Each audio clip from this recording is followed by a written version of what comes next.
Welcome to this month's video from the Property Academy, where we will be interviewing expert speaker David Smith.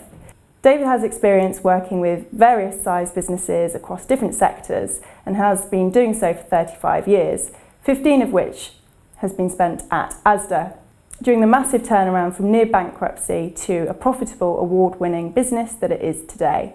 Thank you so much for such an engaging session this morning with our lettings group on building a high-performance culture. My pleasure. What is a culture? Describe a culture to us. Well, the classic definition is the way things get done around here. I think most people know that culture exists within their organisation, that cultures vary. I'm not sure that every organisation seeks to manage the culture to get high performance, but my contention would be that culture always trumps strategy, and if you have a great business model and a great strategy but you have a poor culture, you'll have a less good result. So what's the consequence of not having a good culture then in your experience? Well, I think there are many kind of permutations. You will have possibly turnover, you will have certainly better customer experience, and ultimately that will drop through to the bottom line. And I think all those things come together into the perfect storm if you get it wrong. So I think it's one of those things that you have to manage and you should be seeking to improve. So there's 7 aspects to building a high-performance culture in your session. What do you feel is the most important aspect of that? Well, my session is a case study of the turnaround of Asda from a broken, almost bankrupt business, which had a very poor culture, and we turned it around over a period of time to be a high-performing organisation that was ultimately the #1 best place to work in the Sunday Times survey. And looking backwards, I identified a number of things, 7 things that I thought were the most important as the ingredients, if you like, of turning around a culture. And I have, over the past 6 years since I've been out of corporate life, talking to many organisations, large, medium and small, and I find they're relevant in any organisation.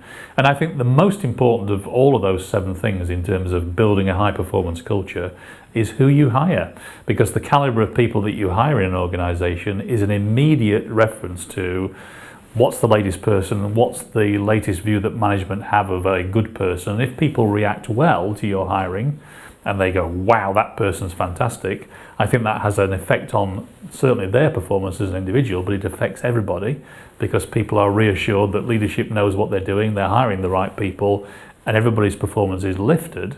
Conversely, if when someone starts, people go, what on earth has happened here? Then I think it affects everybody's performance. And not only do they underperform and become a problem, I think it affects other people's performance too. So hiring is a big signal about your culture, and it affects everybody. So how do businesses measure their culture? I mean, how do you take a step back from your business and think, yeah, this is what our culture is? How do you go about implementing a change and finding out where you are really at that moment in time? Well, I think lots of businesses now are taking some kind of measure of culture. They use some of the very basic models. Many of them have simple surveys of a number of questions. Some of them use the models that are pervaded by consultants and so on. Some of them use their own internal measures, but I think there are ways of measuring attitude and surveying how people feel. But the more important thing is not just to find out where you are, but to have an action plan to improve. So what do you think leaders should be doing about culture? Well, I think great leaders recognise that culture does trump performance, and is a factor in terms of how their organisation performs and want to manage that.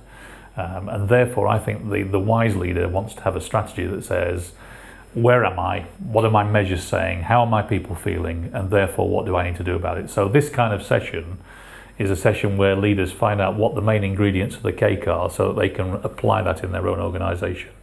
And I think anything that you're doing should be practical and simple and useful, and above all else, actionable. Thank you very much. My pleasure.